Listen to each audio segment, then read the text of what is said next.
Manchester United have stepped up their centre-forward recruitment, and according to David Ornstein, they are prioritising Benjamin Sesko, an extremely talented individual with a unique blend of desirable attributes and a sky-high ceiling. Cesco is arguably the biggest centre-forward prospect in Europe. But does a move to Manchester United actually make sense? Hello, welcome back, I'm Statman Dave, and I will be answering that question today. But before we dive in, what if you could win up to £500,000 just by picking one team to win in the Premier League each week? Get the Willie on the Hill app to enter the ultimate free-to-play prediction game, Final One Standing. But anyway, let's get this party started.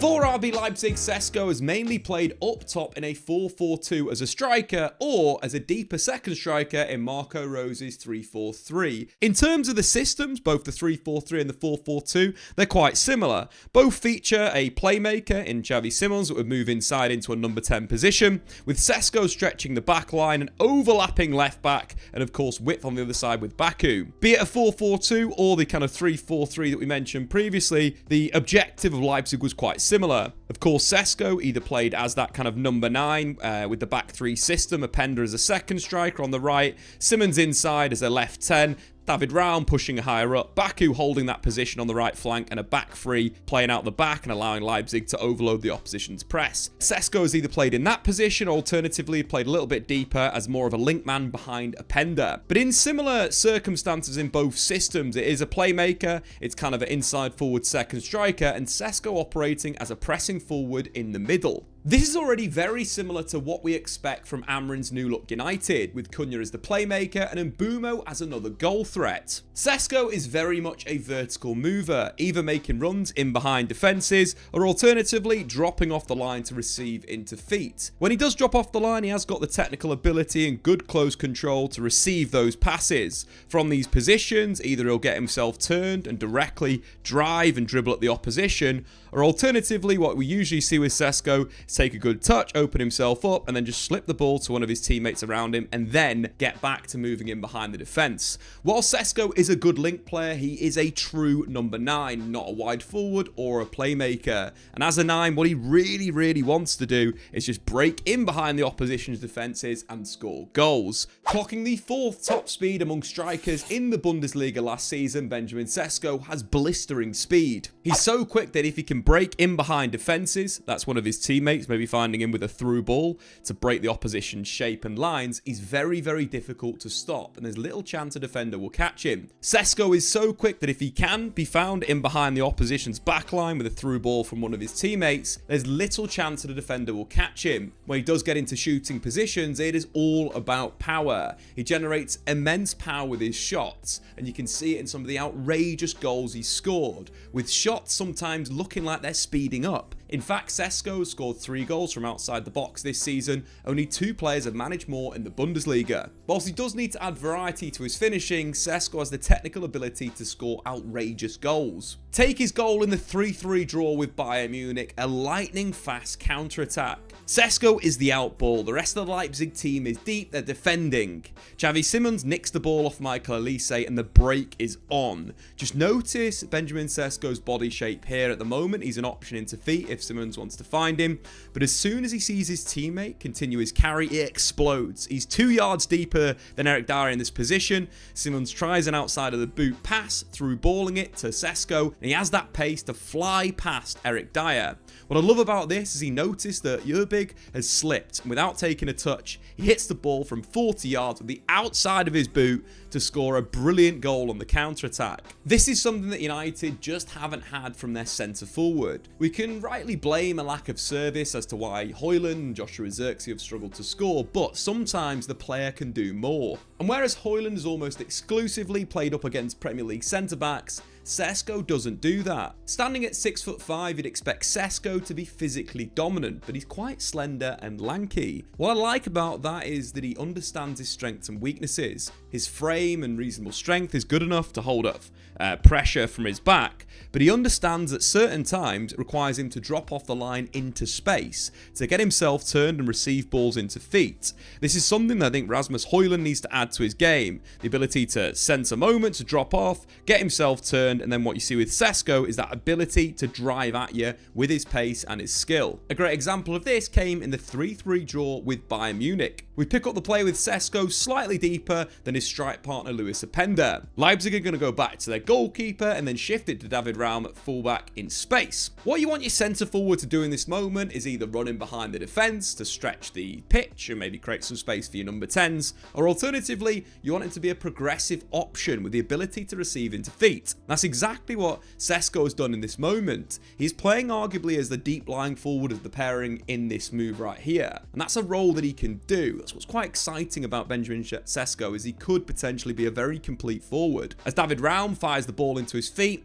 his first touch is really good. It's into space. You can instantly see the Bayern Munich shape collapse around him, but he simply just ships the ball on and moves into space once again, picking up a lovely little pocket in between the diamond of Bayern Munich's defenders, once again receiving really good positive first touch to allow him to carry forward. You can see the pace get in straight away. It's that kind of sprinter position that we saw before when he sped past Eric Dyer. But in this moment, not only could he play that ball out wide, but he uses intelligence, cuts back, shifts it to Openda, who could feed David Raum in behind the defence. This is pretty much exactly how Amorim wants his centre forward to link the play, dropping off the line, shifting it, becoming an attacking option. This is pretty much exactly how Amorim wants his centre forward to link the play, dropping off the line, capitalising opportunities before dropping it back to players who are skilled at passing forward. Then Cesco's ball carrying is just a bonus. Cesco ranks in the top 23% of strikers for progressive carries and the top 11% for successful dribbles. Cesco doesn't yet have the output of Victor Gyökeres on the carry, but Cesco is a lot younger than Amorim's former number 9. In fact, while Cesco is playing in the Champions League at the same age Gyökeres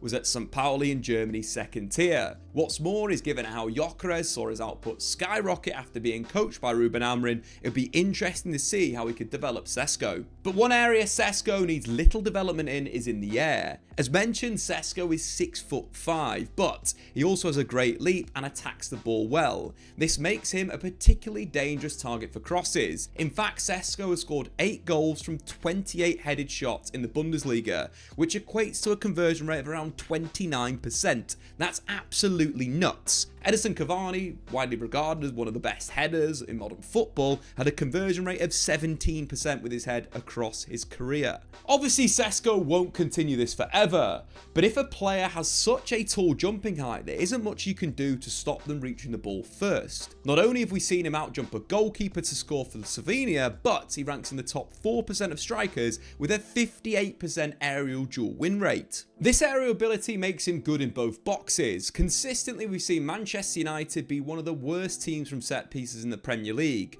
both offensively and defensively. And with the height of the team being brought down by the likes of Manu Ugarte, Bruno Fernandes and Lisandro Martinez, having a big striker who's dominant in the air is a big positive, especially defensively. But where this might be really beneficial for Manchester United is in the opposition's box. United took the fewest headed shots in the Premier League last season, unsurprisingly, scored the fewest goals. We've already seen the development of Patrick Dorgu in pre-season, getting forward down the left-hand side and getting into good crossing positions to deliver the ball into the penalty area. And whilst Højlund did superbly to score from his cross against Bournemouth, a headed goal for Højlund is a bit of a collector's item. He scored just 2 goals from 37 headed shots across his career. Giving the likes of Dorgu on the left-hand side and of course Bryan Mbeumo on that right-hand side cutting in and getting inverted crosses into the penalty area, or alternatively Amad Diallo on the overlap and then getting balls into the box, will give United a new avenue for goals with Benjamin Sesko as their centre forward. Take his goal against Augsburg, attacking the back line,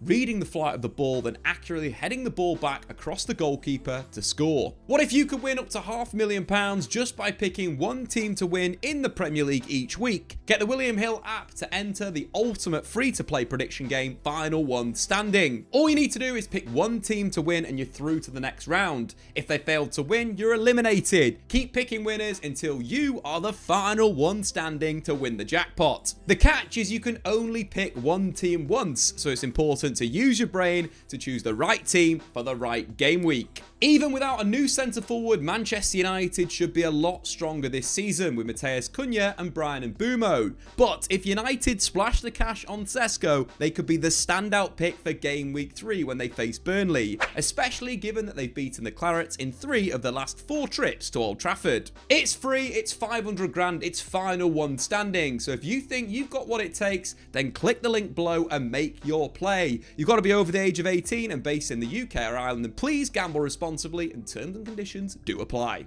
So does this move actually make sense? I think tactically Cesco fits what Amorim wants his strikers to do. He's very good at stretching the opposition backline by making runs in behind the defence. He's good at receiving progressive passes into feet where he can ship the ball off to one of the number 10s, but also he's a real handful in the air. When you compare him to the likes of Højlund, Joshua Zirkzee, it is completely different. Both players, Zirkzee and Højlund, had a sub 30% aerial dual win rate in the Premier League last season versus Cesco, who's absolutely dominant. In fact, take this flick on in the 3-3 draw with Bayern. Just a little side note, the Bundesliga tax is a real thing for attackers, but the reason why I keep referring to the game against Bayern is because the Bavarians are still a top tier Champions League side. And if an attacker can perform well against them, they should do okay in the Premier League. And Cesco has been thriving against the best clubs in Germany, with 6 goal involvements against Dortmund and Bayern coming on average every 77 minutes in the Bundesliga. But anyway, jumping into the action, Leipzig go long from a goal kick. Cesco outjumps former Premier League and Spurs defender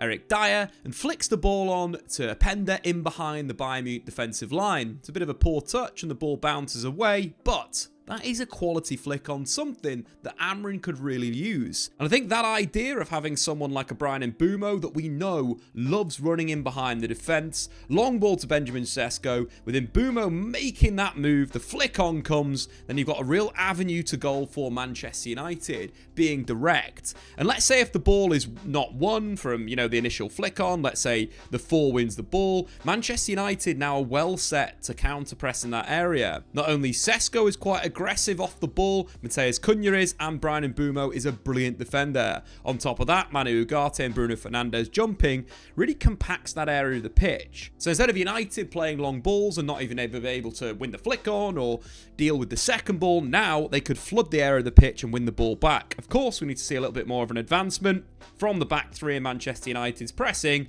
but that's a topic for another day. There are concerns over transfers from the Bundesliga to the Premier League. Forwards or attacking players in general seem to struggle. Maybe only 2 genuinely successful transfers in the past decade, Erling Haaland and Pierre-Emerick Aubameyang. Even the likes of Mateta and Kai Havertz took a little bit of time to get going, whereas you lose track of the number of failures. Timo Werner, Nicholas Füllkrug, Wout Weghorst, Henrik Mkhitaryan, Christopher Nkunku, and of course the main man Jadon Sancho. Leipzig want a guaranteed £65 million plus there'll be additional clauses. That is a lot of money. Currently probably a 6 out of 10 in terms of current ability for the Premier League. Cesco was the 9th top scorer in the Bundesliga, which is good, but it's hardly record breaking. The problem is Manchester United need an option right now. But they also need a striker that can develop and get better. There just aren't many strikers available on the market, and even fewer with Premier League experience. Cesco has the physical attributes to adapt to the Premier League, but also has got the technical qualities too. So when he comes up against defenders that can match his physicality, the Slovenian has other tricks up his sleeve, like his dribbling or his powerful shooting from range. Don't get me wrong, Cesco isn't perfect. He still misses big chances,